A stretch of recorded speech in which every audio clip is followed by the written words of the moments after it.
Hindi raw sikreto ang gentleman's agreement ng Pilipinas sa China noong Administrasyong Duterte. Yan ang giniit ng Embahada ng China at nasabihan din daw nila ang kasalukuyang administrasyon tungkol dito. Nasa frontline ng balitang yan si Camille Samonte.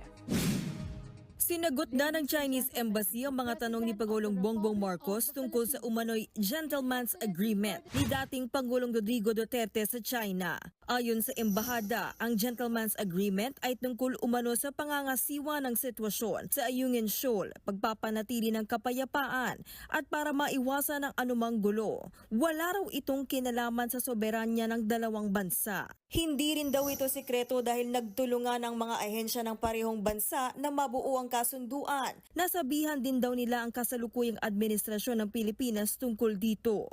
Matatanda ang kinwestiyon ni Pangulong Marcos ang laman ng kasunduan ni Duterte sa China na tinawag pa ni PBBM na secret agreement. Hindi raw ito na-endorso sa kanyang nakaraang administrasyon. Una nang sinabi ni dating Pangulong Duterte na may napag-usapan nga sila ni Chinese President Xi Jinping tungkol sa paghahatid ng supply sa nakasadsad na BRP Sierra Madre sa Ayungin Shoal. Pero wala raw gentleman's agreement. Status quo lang daw ang kanilang napagkasunduan.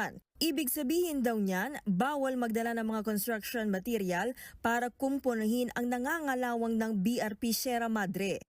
Sa gitna niyan, nagbabala ang Foreign Ministry ng China sa gaganaping balikatan exercise ng Pilipinas at Amerika. Magpapalala lang daw ito ng tensyon sa South China Sea at magdudulot ng mas malaking insecurity sa Pilipinas. Sa kabila ng banta, tuloy na tuloy pa rin ang military exercise na gagawin sa April 22 hanggang May 10 malapit sa Taiwan at South China Sea. Kabilang sa mga susubukan dyan ang Mid-Range Capability Missile System ng US Army.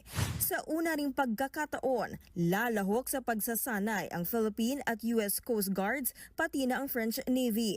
Nagbabalita mula sa Frontline, Camille Samonte, News 5.